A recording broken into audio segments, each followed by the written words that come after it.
esta ocasión nos acompaña José Manuel Castro.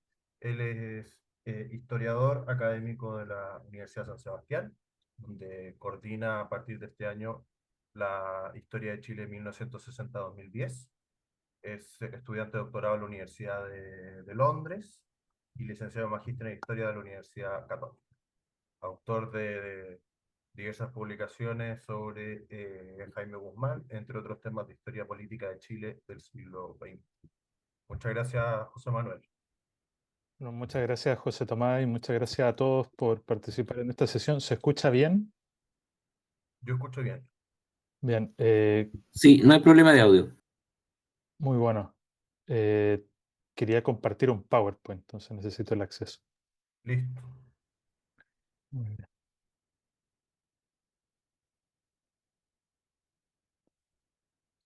¿Se ve bien el PowerPoint?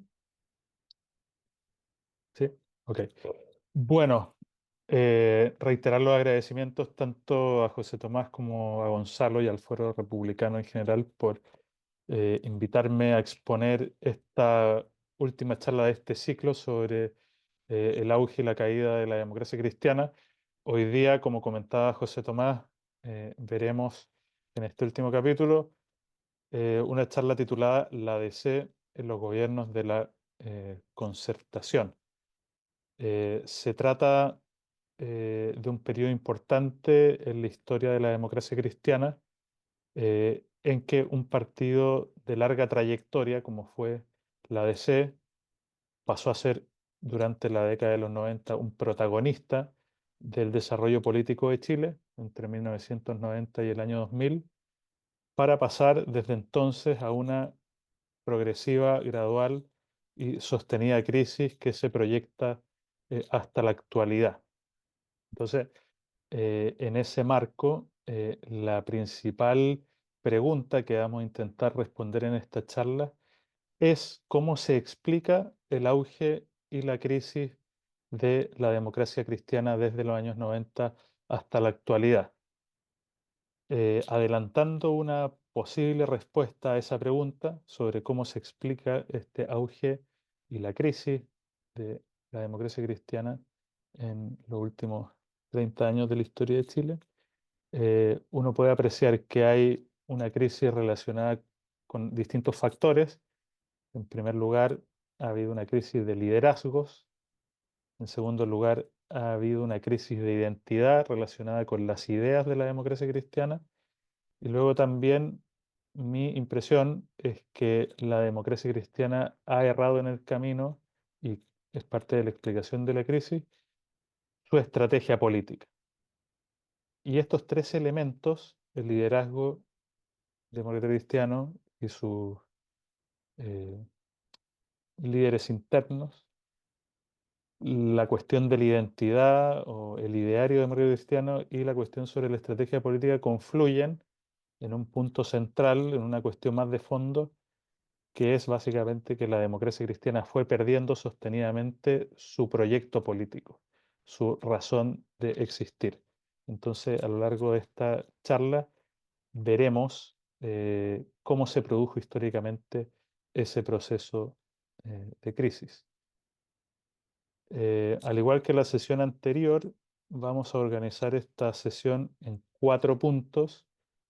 Primero vamos a trazar muy brevemente el contexto histórico de la democracia cristiana hacia fines de los 80, que nos permite explicar el escenario en el cual la democracia cristiana disputó el poder político a fines de los 80 y desarrolló sus 2 gobiernos durante esa década, el gobierno de Patricio Aylwin y el de Eduardo Frei Ruiz Tagle. En segundo lugar, veremos qué pasó con la DC en los años 90, que efectivamente fue el periodo de auge de la democracia cristiana. Yo lo he titulado para esta charla La década demócrata cristiana, porque la democracia cristiana no solo fue el partido con mayor representación en el Congreso, también tenía la presidencia de la República y logró darle el sello con su estilo y con su proyecto político a esa década.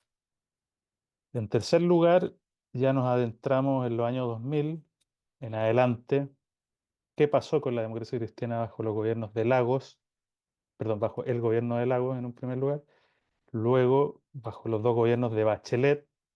A mí me parece que ahí hay un punto de inflexión en la participación de la democracia cristiana durante el gobierno de Bachelet, sobre todo el segundo gobierno de Bachelet, en que la democracia cristiana aparece aliada en el gobierno con el Partido Comunista y en esta coalición conocida como la Nueva Mayoría, que era diferente a la concertación original. Y finalmente veremos algunos elementos sobre la crisis final de la ADC, que es la que podemos analizar y ver quizás de manera más explícita actualmente. Bueno, para decir algo sobre el contexto y los que vinieron a la sesión pasada, yo creo que se acordarán que durante los años 80 la democracia cristiana fue el gran protagonista de la oposición al gobierno militar. El gobierno militar desde el año 83-84 abre un proceso de apertura política, los partidos políticos se vuelven a reorganizar durante esa década, a pesar de que se trataba de un gobierno no democrático donde hasta entonces no habían elecciones, pero la democracia cristiana toma el pandero, toma la voz del mando, por así decirlo, dentro de los distintos grupos que estaban en la oposición a Pinochet, desde el centro que en ese momento ocupaba la democracia cristiana, hacia la izquierda. Ellos plantearon dos cuestiones muy relevantes durante esta década. En un primer lugar, se plantearon como una oposición distinta a la oposición que podía hacer el Partido Comunista, que era una oposición extrema y que buscaba la caída del régimen militar a través del uso de las armas. La democracia cristiana planteó una estrategia institucional. Y esa estrategia institucional, en segundo lugar, ¿a qué se refería? A que la democracia cristiana entendió que el gobierno militar había dispuesto el escenario en el que se iba a desarrollar el proceso político durante los años 80 en la Constitución del 80. En un primer momento, la democracia cristiana no validaba la legitimidad de la Constitución del 80, pero entendió y asumía como un dato de la realidad que esa Constitución estaba rigiendo.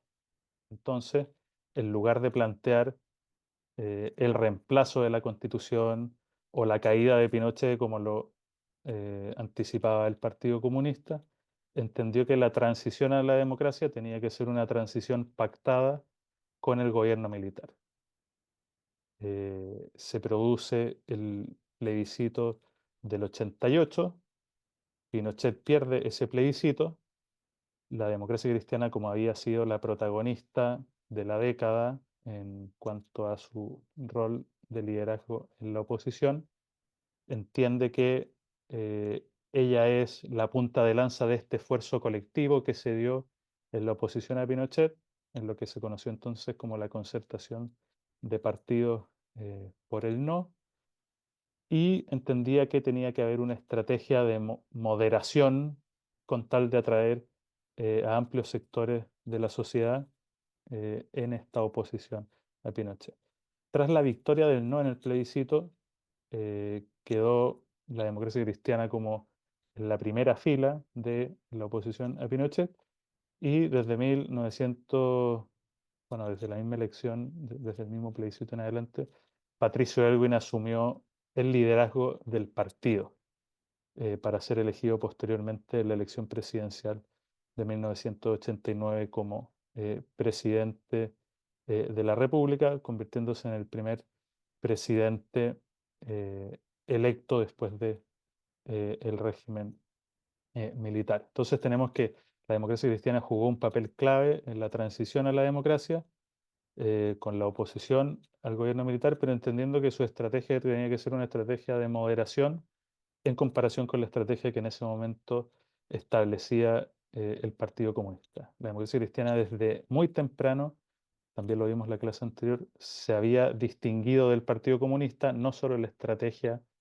respecto a cómo abordar la transición política a la democracia en los años 80, sino que también ya en los años 70 también lo vimos en la sesión anterior, la democracia cristiana había liderado la oposición a el gobierno de la Unidad Popular junto al Partido Nacional y se había aliado a la derecha en ese momento en un pacto electoral. Entonces tenemos que como un elemento que ya nos permite comprender cómo Patricio Elwin llega a la presidencia es que ellos habían trazado esta estrategia de moderación y de pacto con el gobierno militar, y por otro lado en una línea muy distinta de la que entonces había planteado el Partido Comunista en términos estratégicos y también en cuanto al proyecto político que cada partido en ese momento buscaba propiciar en Chile.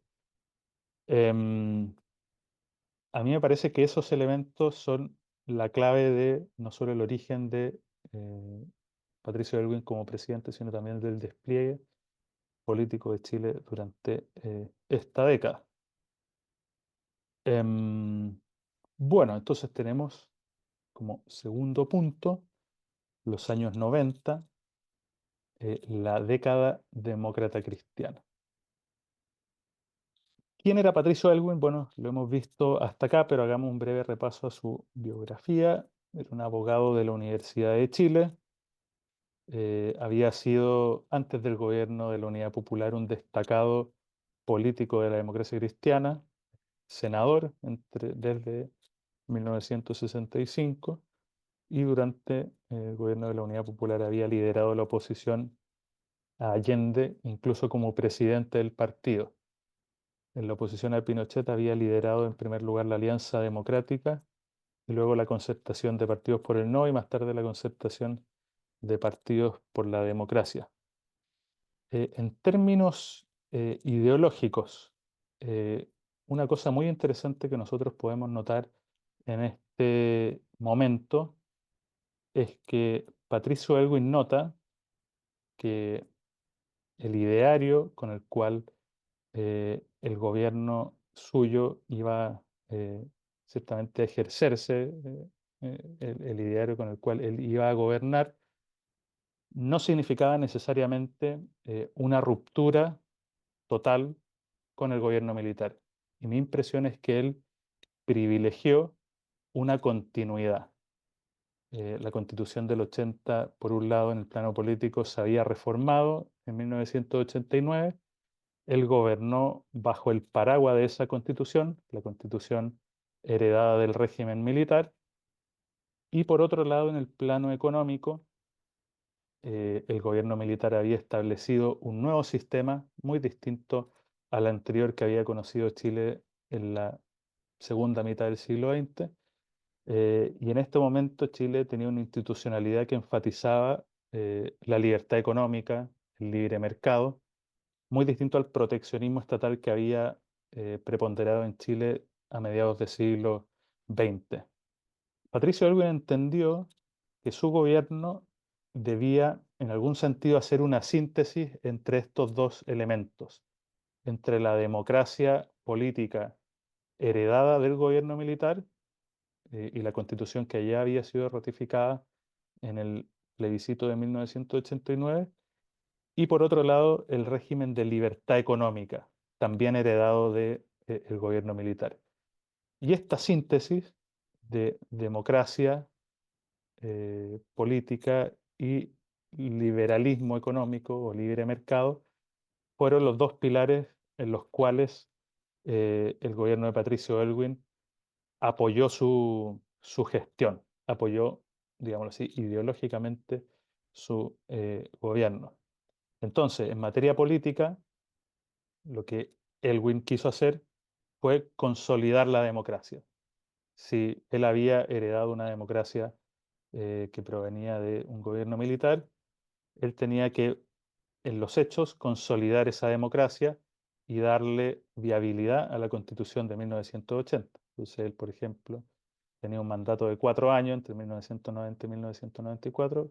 Él tenía que enmarcar su gobierno en esos 4 años, respetando esa Constitución y esas leyes heredadas del gobierno militar.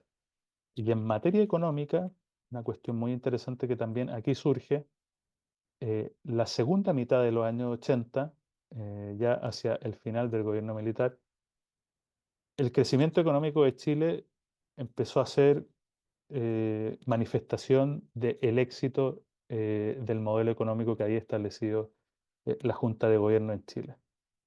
El gobierno de Patricio Aylwin, considerando ese ciclo de crecimiento económico que venía desde mediados de los años 80 en adelante, optó también por perpetuar ese modelo y darle continuidad a ese periodo de crecimiento económico fundamentado en el nuevo sistema o en el nuevo modelo de libre mercado. Ahora, obviamente, no todo fue continuidad respecto al gobierno anterior. En el caso de Patricio Aylwin, él también implementó, y esto lo sabemos y está bastante bien documentado, algunas políticas de reconciliación, como se le llamaba entonces.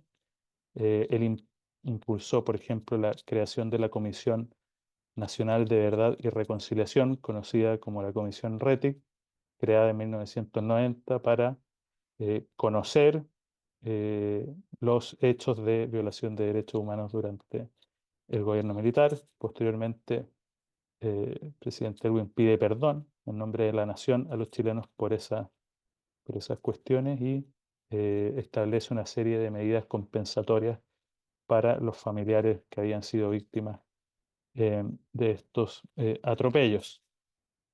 Entonces ahí hay evidentemente una distinción. En el plano de los derechos humanos hay una política eh, que evidentemente es crítica y busca marcar un contrapunto respecto a lo que había sido bajo su perspectiva el gobierno militar.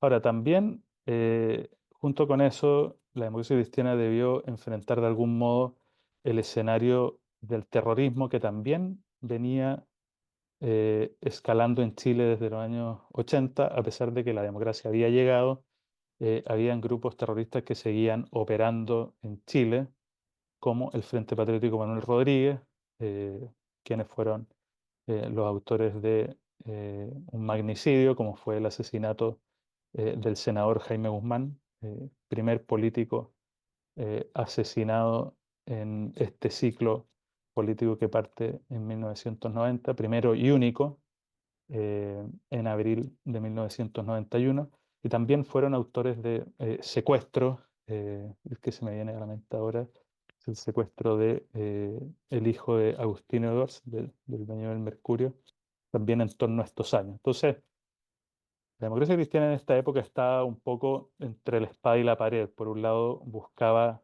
evidentemente distinguirse de la cuestión de los derechos humanos respecto al gobierno militar, pero por otro lado tenía la amenaza terrorista de la ultraizquierda y de grupos comunistas que todavía propiciaban o validaban la violencia política como herramienta.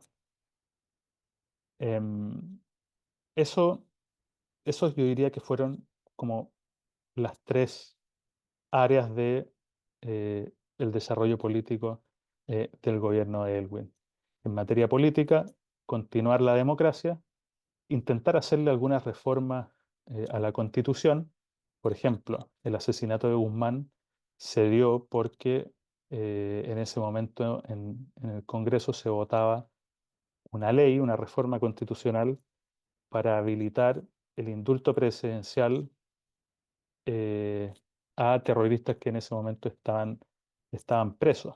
Eh, Esa reforma constitucional fue precisamente la oposición de Jaime Guzmán a que el presidente pudiera indultar a presos por delitos terroristas, eh, fue una de las causas precisamente de su asesinato. Luego también hubo otra reforma constitucional entonces que pasaba el periodo presidencial de 8 a 6 años, reduciéndolo respecto a lo que originalmente la Constitución establecía. En esta época hay que decir que la democracia cristiana logró consolidar una serie de líderes que seguramente muchos de ustedes guardan en la memoria. Algunos ya no están activos en la política hoy en día, otros sí, pero por ejemplo, Patricio Aylwin tuvo a Enrique Krauss como ministro del Interior, Alejandro Foxley como su ministro de Hacienda. Es súper interesante el caso de Foxley porque En los años 80 él renegaba de las políticas de libre mercado emprendidas por el gobierno militar, y durante los años 90 él fue precisamente quien consolidó esas políticas de liberalización económica y de apertura de Chile al mundo. Alejandro Foxley ahí sería un actor clave para entender esa evolución doctrinaria de la democracia cristiana en términos de libertad económica. Luego también tenemos el caso de Ricardo Lagos, que no siendo demócrata cristiano, eh, ejerció como ministro de Educación durante el gobierno de Patricio Elwin, Francisco Cumplido como ministro de Justicia, y Soledad Alvear, en ese entonces una joven política promisoria que entonces estaba a cargo del Servicio Nacional de la Mujer. Bueno, el acceso de Elwin a la presidencia de la República, si uno se remite a la elección presidencial de entonces, marca una cuestión que en esa época no era ninguna novedad, pero hoy día sí lo es, que tenemos candidatos a presidentes ganando en primera vuelta con la mayoría absoluta de los votos. Entonces, tenemos el caso aquí de Patricio Elwin, que accedió a la presidencia con un 55,17% de los votos, versus el candidato del Pacto Democracia y Progreso, que tuvo casi un 30% de los votos, seguido de Francisco Javier Errázuriz, que tuvo apenas el 15% de los votos. Eso muestra no solo la fortaleza electoral de la democracia cristiana como partido, sino también la fortaleza electoral de la Concertación como conjunto. O sea, había una mayoría de chilenos, un 55%, que estaba votando por Patricio Elwin, en números que son muy parecidos a los del plebiscito del 88. O sea, aquí hay una suerte de consolidación de un universo electoral que estaba votando por la Concertación y que creía en la Concertación como pacto político para conducir el proceso democrático en Chile. Una cuestión también muy interesante de esta época, y que es muy distinta de la época actual. Uno vemos que los presidentes, yo no sé desde qué época en adelante, pero hoy día los presidentes luchan por tener altos índices de popularidad y generalmente bajan mucho, a veces suben un poco, pero en general los presidentes hoy día tienen más impopularidad que popularidad. Bueno, según la encuesta CEP, Patricio Elwin gozó durante todo su gobierno de una muy alta popularidad y de muy bajos índices de desaprobación. Entonces, vemos que Patricio Elwin se mantuvo durante casi todo su gobierno en la franja entre el 50 y el 60% de aprobación presidencial. O sea, mantuvo, en cierto modo, lo que fue capaz de reunir en las urnas, este 55%, lo mantuvo bastante estable durante todo su gobierno en términos de apoyo presidencial, a pesar de los vaivenes que tuvo su gobierno. Hoy día uno ve, por ejemplo, que el gobierno actual tiene una crisis política y ya la aprobación baja, después trata de resurgir y logra sumar 2 puntitos, tiene otra crisis y baja de nuevo. Habría que decir que el presidente Elwin mantuvo una aprobación relativamente estable y además logró tener una desaprobación bastante baja que casi no subió del 20%, salvo al final.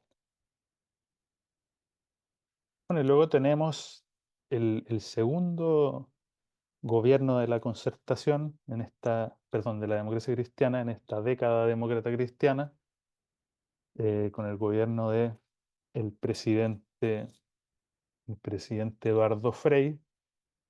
Y tenemos, por ejemplo, que incluso Eduardo Frei supera en cuanto al porcentaje de su votación a el presidente Patricio Elwin, logra rozar el 58% de los votos, sacó un 57,98% de las preferencias, o sea, tuvo una supervotación, superando el techo de la Concertación en el plebiscito del 88, versus los otros candidatos como Arturo Alessandri Besa, candidato de derecha, o José Piñera, que tuvo entonces un 6%, y otros candidatos menores. Si uno ve el mapa de Chile, entonces, el color amarillo era en qué comunas había ganado Eduardo Frei Ruiz Tagle. La verdad es que todo Chile parecía haber votado por este presidente. Bueno, Frei, eh, además de ser hijo de Eduardo Frei Montalva, lo que en ese momento representaba un capital político muy importante, había sido Frei Montalva, su padre, el fundador de la democracia cristiana, primer presidente de la democracia cristiana, también había llegado a la presidencia con una amplia mayoría.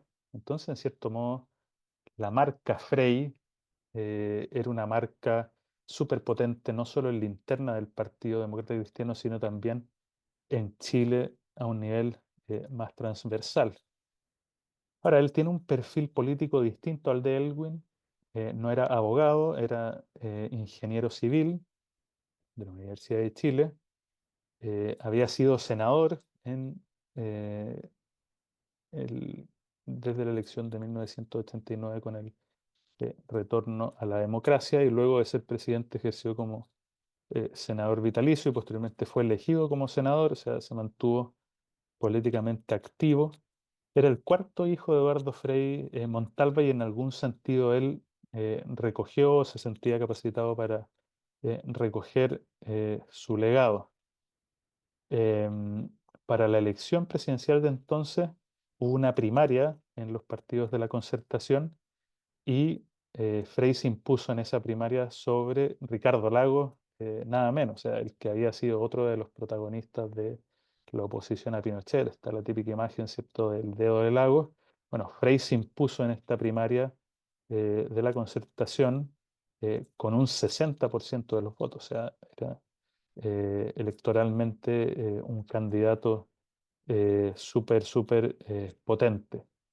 Y Frei asume su gobierno eh, un poco validando este derrotero ideológico que había establecido Elwin previamente, de hacer una síntesis entre democracia política, libertad económica, entendiendo en primer lugar que había la necesidad, y esto él lo entendía como cuáles son las grandes tareas nacionales. Esto lo decía en su primer discurso ante el Congreso Pleno el 21 de mayo de 1994. Él ahí hablaba de las grandes tareas nacionales, y estas tareas nacionales eran básicamente, en primer lugar, consolidar el desarrollo económico heredado para lograr lo que en ese momento se conocía un desarrollo con equidad. O sea, había que fomentar el crecimiento económico de Chile para producir equidad social, que él lo entendía, por ejemplo, enfocar los esfuerzos del Estado y de la gestión del gobierno para superar la pobreza, o, por ejemplo, para implementar una política social donde la educación fuese muy importante. Él emprendió una reforma educacional muy importante. Luego también él se enfocó mucho. Yo me acuerdo, yo era chico en esta época y tengo algún recuerdo del gobierno de Frei, que era un presidente que viajaba mucho, o sea, como que aparecía siempre en el aeropuerto, lo despedían, en fin. Bueno, él, uno de los puntos a favor que tuvo, y que a mí me parece que va en la línea con la apertura de Chile a los mercados internacionales, es que él en definitiva buscó profundizar la inserción internacional de Chile a través de la firma de tratados de libre comercio. Luego también otra cosa interesante en su gobierno, que también tiene figuras de la democracia cristiana bastante sólidas. Está, por ejemplo, en el Ministerio de Hacienda Eduardo Aninat, una figura muy seria, muy respetable. Edmundo Pérez Lloma como ministro creo que fue ministro del Interior, ahora no me acuerdo. Carlos Figueroa, que también fue muy relevante. Soledad Alvear en Justicia, y ahí estaba en el primer gobierno, ahora pasó a justicia, y también estaba Ricardo Lago en obras públicas, o sea, parte de la Concertación también participaba del gobierno, aunque no fuese, obviamente, miembro de la democracia cristiana. Pero básicamente aquí la convicción que había en la democracia cristiana de esta época es que había que favorecer políticas de libertad económica porque esa era la fórmula que había encontrado Chile para producir crecimiento económico, y con ese crecimiento económico iba a ser posible implementar distintas políticas sociales. Hay una entrevista muy interesante que, preparando esta charla, encontré de Eduardo Frei Ruiz Tagle en YouTube, donde decía, el crecimiento económico basado en el libre mercado no solo es positivo porque permite que haya un mayor crecimiento, que todas las personas tengan un mejor bienestar material, sino también porque libera al Estado de ejercer ciertas funciones, y el Estado con esa liberación de funciones puede enfocarse en derrotar la pobreza o en emprender una reforma educacional. Luego otra cosa que también es interesante, que va muy alineada con el espíritu, sobre todo cristiano, de la democracia cristiana, que a veces uno lo puede perder de vista, Eduardo Frei Ruiz Tagle potenció, bueno, a través de una serie de leyes que fueran promulgadas, buscó potenciar la familia, por ejemplo, como núcleo fundamental de la sociedad. eh, Políticas de protección a la familia, políticas de adopciones, políticas, por ejemplo, contra la violencia intrafamiliar. Se crearon en ese momento los tribunales de familia. O sea, había una intención también de poner a la familia, en algún sentido, no sé si en el centro de la política social, pero sí como un elemento importante. Entonces, si uno hace una síntesis de los gobiernos de Frey en segundo lugar y de Elwin en primer lugar, uno ve que ellos creen muy sinceramente que el crecimiento económico, a partir de la implementación de políticas de libre mercado, es la base del desarrollo social, una cuestión que la izquierda ha ido abandonando si uno compara lo que era la democracia cristiana entonces a lo que es la izquierda hoy día. Como les comenté, el crecimiento económico no solo era positivo porque permitía recaudar más para realizar la política social, sino que también permitía liberar recursos del Estado para que esto se focalizara en la política social. Entonces, había un desarrollo económico y un desarrollo social que iban de la mano, y ese desarrollo económico era heredado del gobierno militar. Bueno, aquí tenemos la aprobación presidencial de Eduardo Frei Ruiz Tagle. A diferencia de Patricio Elwin, él no mantuvo una estabilidad en una aprobación constante de su gestión, pero sí al menos entró a su gobierno con una aprobación presidencial alta, que es la línea azul. Luego, a mediados del gobierno se estuvo enredando, sobre todo porque debió sortear la crisis asiática del año 96-97, donde creció mucho el desempleo en Chile, pero ya hacia el final de su gobierno logró recuperar altos niveles de aprobación, casi llegando al 50%. Y luego también esta fortaleza de la democracia cristiana que se veía por ejemplo, la potencia electoral de los candidatos presidenciales, que fluctuaban entre el 55 y el 60%, es una cuestión bien impresionante. También se veía en la Cámara de Diputados, por ejemplo, cuántos escaños era capaz de conseguir o de hacerse la democracia cristiana en esta época. Entonces, por ejemplo, tenemos que en la elección parlamentaria de 1989, la primera elección parlamentaria después del gobierno militar, la democracia cristiana consiguió 38 diputados. En la siguiente, la del 93, 37 diputados. En la del 97, en pleno gobierno de Eduardo Frei, 38 diputados de nuevo. O sea, durante casi toda la década del 90, la línea azul, es la de la democracia cristiana, arriba, durante casi toda la década de los 90 mantiene casi un tercio, no, sí, casi un tercio de la representación parlamentaria en la Cámara de Diputados en manos de la democracia cristiana, cosa que es bastante notable. Ahora, luego tuvieron una caída sostenida en el tiempo y que es precisamente una manifestación de la crisis del partido.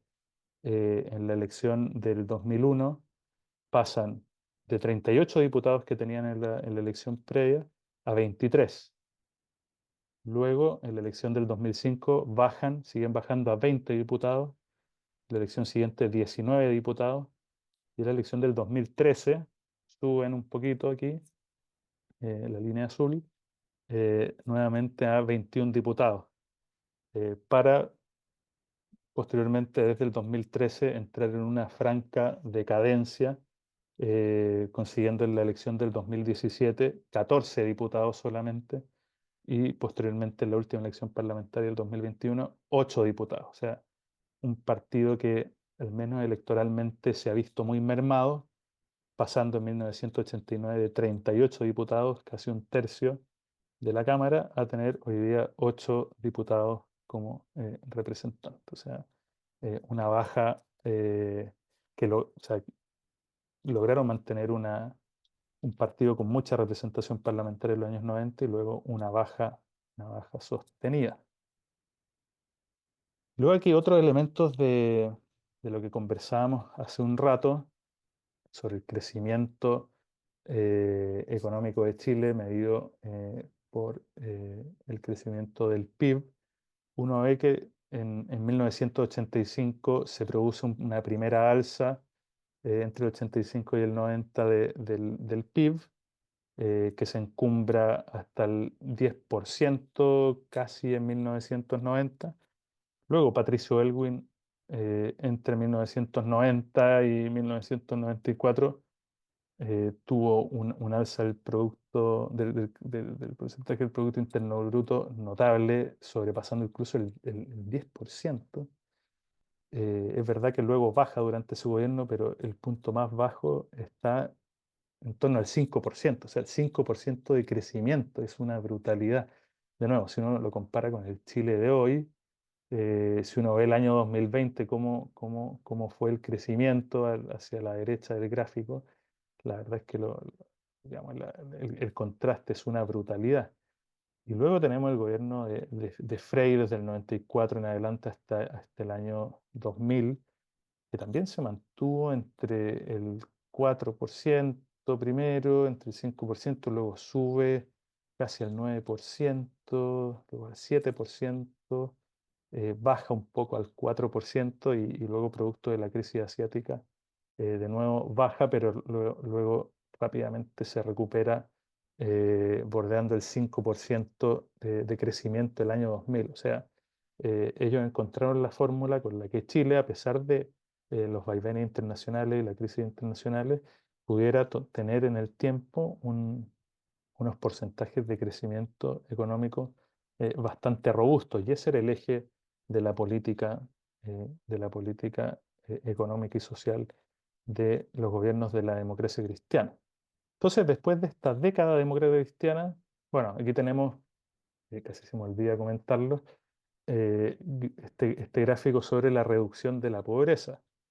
Desde el 90 en adelante hasta el año 2000, se pasó de un porcentaje de personas en situación de pobreza por ingresos de un 38,6% de pobres hasta el 20,2%. O sea, en la década democrática cristiana, la pobreza bajó casi 18 puntos, lo que es una brutalidad. O sea, son muchos millones de personas que en esta época salieron de la pobreza. Bueno, gracias a las bases económicas establecidas por el gobierno militar e implementadas posteriormente por la democracia cristiana. Entonces, la gran pregunta que uno se hace después de estos años 90 muy auspiciosos es: ¿qué pasó con la democracia cristiana? ¿Por qué entraron en un periodo de franca decadencia? Y aquí yo creo que básicamente uno, siguiendo el relato del el proceso político, puede llegar a algunas conclusiones. En primer lugar está el ciclo siguiente de gobiernos que se da ya no bajo el signo de la democracia cristiana, sino bajo el signo del Partido Socialista, el gobierno de Ricardo Lagos y el gobierno de Bachelet. Estos gobiernos todavía eran gobiernos de la concertación, eh, gobernaron hasta el año 2010, la década socialista. Ellos mantuvieron este espíritu de eh, crecimiento económico, de procurar, como en un momento decía Ricardo Lago, este eslogan de campaña, el crecer con igualdad. Él ya incorporó el elemento de igualdad, pero fue sostenidamente incorporando en sus políticas, junto a las políticas de crecimiento económico, sostenía políticas de alza tributaria, que con el tiempo y la acumulación de políticas tributarias fueron mermando con el tiempo el crecimiento económico, a pesar de que se mantenía este ideario original que había fundado la democracia cristiana durante los años 90, de crecer económicamente como base de la política social. Durante esta época, la democracia cristiana también mantuvo una participación protagónica en los gobiernos del socialismo de Ricardo Lagos y Michelle Bachelet.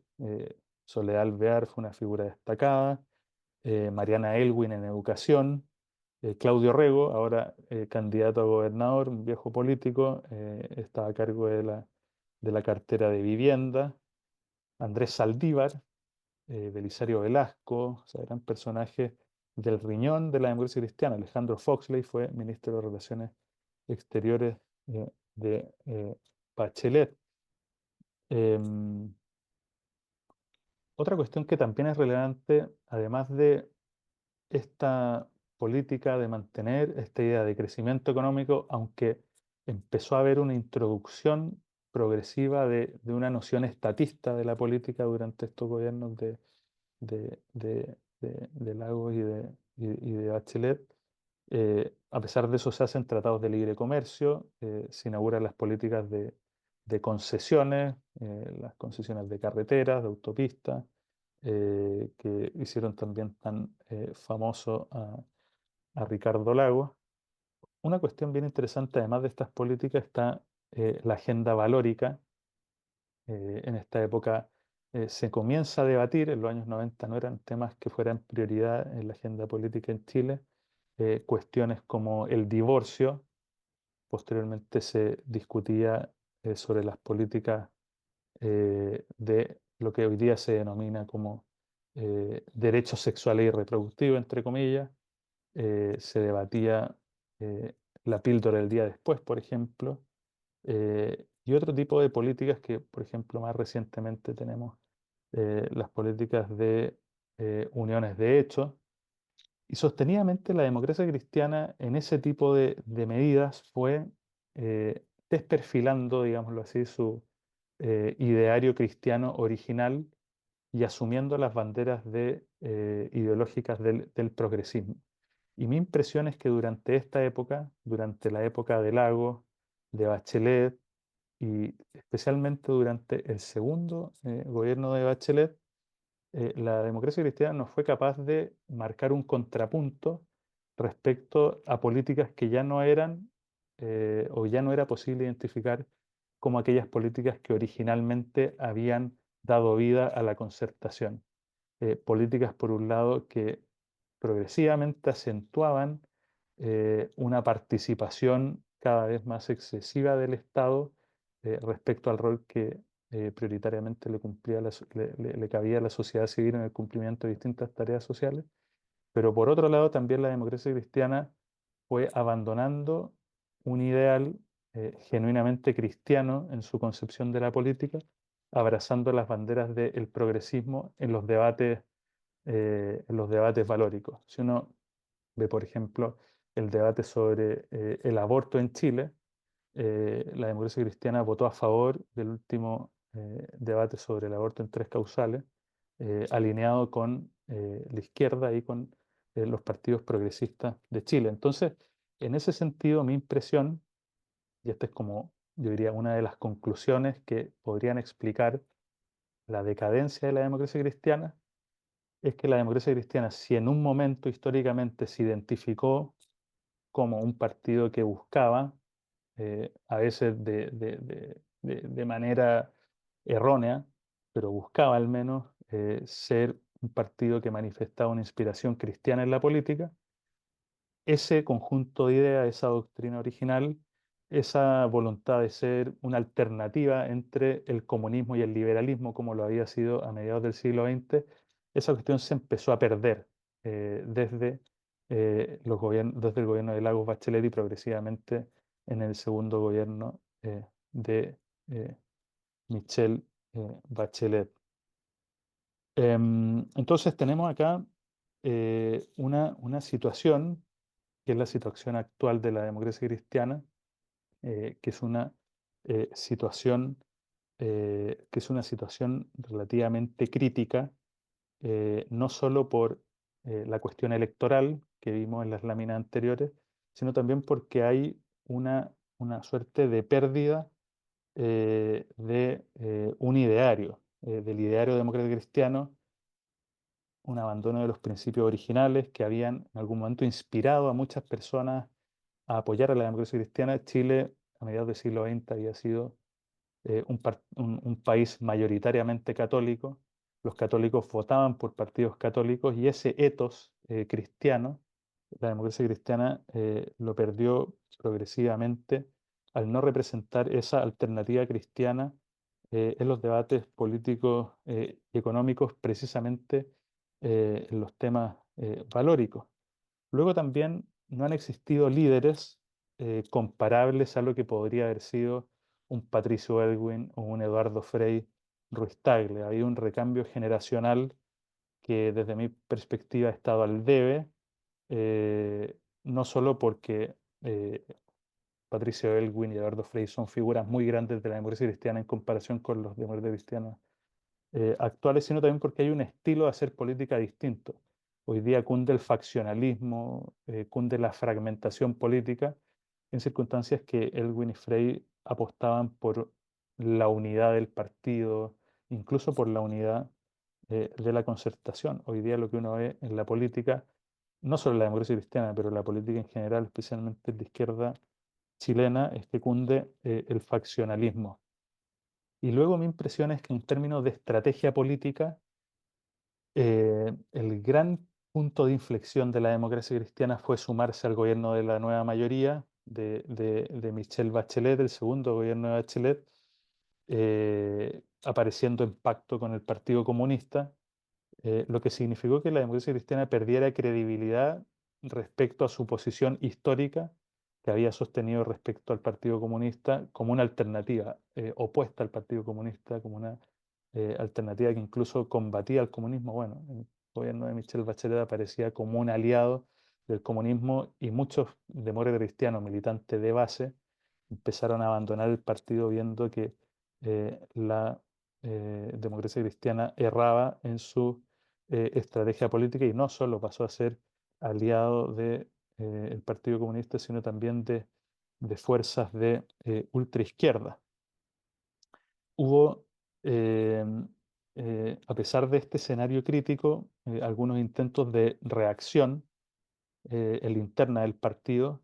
Hubo un grupo que sacó un manifiesto que se llamaba Progresismo sin Progreso, que básicamente marcaba esta voz de alerta después del segundo gobierno de Bachelet en 2016, un grupo de militantes, entre los que estaba Eduardo Aninat, Mariana Elwin, Hugo Lavados, Ernesto Tironi, entre otros, sacaron un manifiesto donde precisamente hacían este análisis. Como la mayoría de los chilenos no estamos dispuestos a cualquier reforma que pudiera descarrilar el crecimiento y echar por la borda lo ya logrado, no estamos conformes con las que se están implementando ni en contenido ni en procedimientos y hacemos un llamado a reorientar la mirada de quienes en el gobierno han preferido el apresuramiento a la calidad y el Estado por sobre el organismo intermedio y las personas, y privilegiar expandir el rol del Estado sobre la solución efectiva de los problemas que se enfrentan y de gestionar solo desde la cúpula burocrática. no podemos concordar con la forma ideológica y liviana con que se han diseñado las políticas de financiamiento de la educación, ni menos con la gratuidad universal de la educación que consideramos regresiva. Entonces, a pesar de que el partido oficialmente tenía esta estrategia de abrazarse al gobierno, el segundo gobierno de Michelle Bachelet, y abrazarse al Partido Comunista, empezó a haber un desgrane, por así decirlo, en la interna del partido, con grupos que comenzaron en un primer lugar a plantear una voz de disonancia, eh, no solo de escepticismo, pero también de crítica a la política oficial del partido, y son figuras que con el tiempo terminarían fuera del partido. Muchos de ellos hoy día están como actores independientes, otros fundaron este partido Demócratas, algunos de ellos están en el partido Amarillos, o sea, ahí llegó el mundo que no se veía representado por este giro de la democracia cristiana. Aquí tenemos también algunos gráficos que muestran esta crisis de la democracia cristiana. Hay una pérdida, bueno, esto es muy similar al anterior que vimos, una pérdida de porcentaje de voto y porcentaje de escaño entre el 89 y el 2021. O sea, esta es la manifestación más pura de la crisis de la democracia cristiana, de la crisis de liderazgo, de la crisis del ideario y de la crisis de la estrategia política del partido. Se expresa electoralmente en este gráfico. Una cuestión también interesante es que la democracia cristiana tenía este capital simbólico de ser reconocido como un partido católico. Los católicos que tienen una visión evidentemente cristiana de la sociedad y la política empezaron a ver en partidos de derecha una alternativa. Entonces hubo un mundo que, digamos así, era el mundo más, entre comillas, conservador de la democracia cristiana, que se pasó derechamente a votar por la derecha. Luego en este gráfico tenemos la identificación de la ciudadanía con el Partido Demócrata Cristiano. Entonces tenemos de nuevo, en diciembre de 1990, altas cifras de identificación con el partido, 37,6% al principio. Luego eso, hasta el año 2000, baja más de la mitad. O sea, hay una sostenida baja de la identificación. Esto no es de la votación del partido, pero sí de la identificación con el partido. Y luego tenemos desde el año 2000 en adelante una larga decadencia y en agosto del 2021 solo un 2,2% de las personas se identificaban con la democracia cristiana. Así que bueno, esa ha sido mi presentación. Ahora estoy atento a cualquier pregunta o consulta que ustedes puedan tener. Muchas gracias por escucharme.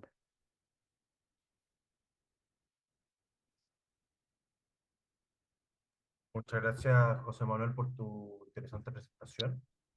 Eh, Ahora tenemos un ratito para, si es que alguien quiere eh, hacer alguna pregunta que sea, bueno, lo más breve posible, digamos, no un comentario o reflexión, sino que una pregunta. Eh, a ver si es que alguien tiene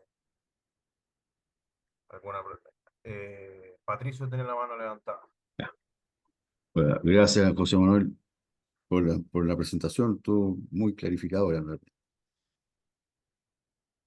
Mira, yo creo que, ¿y qué te parece? O sea, este pensamiento que siempre he tenido la última vez con la democracia cristiana, es que estas personas se convirtieron en una,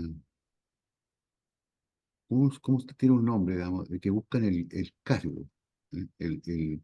El- solamente quieren el Estado para mantener sus cargos.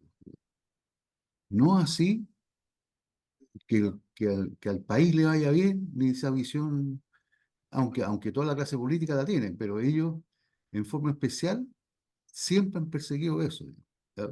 Desde siempre. Por eso, hacer lo que más conviene. De hecho, nunca debieron haber sido izquierda y se fueron a la izquierda. Entonces, ¿qué opinas de esa que era un desgaste natural? Pues no es solamente la Iglesia Católica, no era solamente por el tema cristianismo, ¿te fijas? Era porque se metieron con los tipos que no eran cristianos y por ese lado, entonces le quedaban solamente los puestos, peleaban por puestos, ¿verdad? ¿Qué opinas de ese tema? Estoy de acuerdo con usted. O sea, definitiva, el partido o sea, todos los partidos operan con lógicas de poder, pero hay un momento que yo creo que es muy visible y cuando se embarcan en el segundo gobierno de Bachelet, incluso pactando con el Partido Comunista, yo creo que ahí se aplicaría esta consigna que uno escucha muchas veces de el poder por el poder. O sea, perdieron de vista cualquier tipo de principio, de inspiración. Yo creo que también no tenían, no sé si no tenían claro su proyecto político o renunciaron o ya habían renunciado a ese proyecto político y finalmente se sumaron como último vagón a un proyecto político que originariamente no era de ellos. O sea, ellos no fueron capaces de plantear una alternativa, de plantear un diagnóstico nuevo a la nueva mayoría o al movimiento estudiantil, a las demandas que ahí se hicieron a favor de una nueva constitución. O sea, tuvimos muchas personas de la democracia cristiana apoyando el estallido social. En parte es la lógica política, pero también es cuando la política pierde de foco los idearios, los principios y, como dice usted, el bien del país. Entonces, claro, en el caso de la democracia cristiana quizás se hace mucho más patente porque tenían una maquinaria, un aparato partidario instalado en distintos lugares del el Estado y mantener eso también, ellos dicen, bueno, barramos debajo de la alfombra, olvidémonos un rato de los principios y mantengamos todo el clientelismo con nuestros militantes participando en cuanto ministerio se nos cruce. Al final la lógica de la cuota de poder que terminó preponderando, ciertamente. Eh, Hay una pregunta en el chat de Oscar Javier que pregunta cómo se vivió el boinazo y Jorge Pérez tiene la mano levantada también. No sé si es mejor juntar las dos preguntas. Juntemos las dos, sí. Mm. Jorge, Eh, a ver, no, que yo quería hacer un comentario sobre el tema del crecimiento económico, porque yo creo que hay un tema ahí que no se aborda mucho y es sobre el mérito del crecimiento económico. Vamos a ponerlo porque es un tema largo, pero yo creo que la democracia cristiana aprovechó una coyuntura de un crecimiento económico que tenía fecha de expiración. O sea, ese crecimiento económico iba a tener retornos decrecientes en el tiempo y se iba a acabar, porque se iba a alcanzar el potencial económico del país en cierto momento, desde la infraestructura que había, de la reforma económica y un montón de cosas. Entonces, también hay que hacerse una pregunta de qué grado de responsabilidad tuvo la democracia cristiana en farrearse ese boom. Hasta cierto punto, yo lo veo un poco como el salitre, ¿no? Que son de esas oportunidades coyunturales de la historia que ha tenido Chile y que sistemáticamente el país no ha perdido la oportunidad de farreársela. O sea, mirando para atrás, eh, el- el, eh, la obsesión de la democracia cristiana y que fue llevando cada vez más a la izquierda, era redistribuir, era el asunto de la representación, pero en ningún momento hubo un liderazgo de poder decirle al país, eh, estamos con tiempo prestado. O sea, si no aprovechamos de hacer esto bien, vamos a pagar después un precio. Y el estallido social y los problemas que vivimos hoy son en gran medida las consecuencias de un crecimiento económico que fue como el del salitre, un crecimiento económico eh, que fue ineficiente y que produjo eventualmente un desarrollo frustrado. Entonces, esa es quizá, más que una pregunta, quizá es una sugerencia para el futuro de que como historiadores, o sea, los que están historiadores presentes, que en algún momento se tiene que sincerar eso. ¿Ah? No, no, no. Y en Chile ese tema es tabú porque demasiada gente mamó de esa teta. Entonces nadie quiere, como pasó con el salitre, nadie quiere, digamos, revisar eso, porque la platita ganada ahí no la devuelve nadie. ¿Te fijas? Entonces, bueno, es un Muy comentario, bien. ¿no? Sí, no, estoy de acuerdo, suscribo su comentario. En definitiva, claro, el crecimiento económico tenía que eh, propiciar digamos así, una elevación general del país, no solo en términos económicos, obviamente, sino también en términos culturales, educativos, No, no, incluso, perdón, perdón, incluso morales. perdona. No, no, aquí estamos hablando de que la plata se la robaron. Te voy a poner un ejemplo bien concreto, digamos, porque es difícil pillar el robo, como pasó con el salitre. En el salitre, digamos, digamos, hasta las actas de los directorios de las grandes empresas desaparecieron, ¿ya?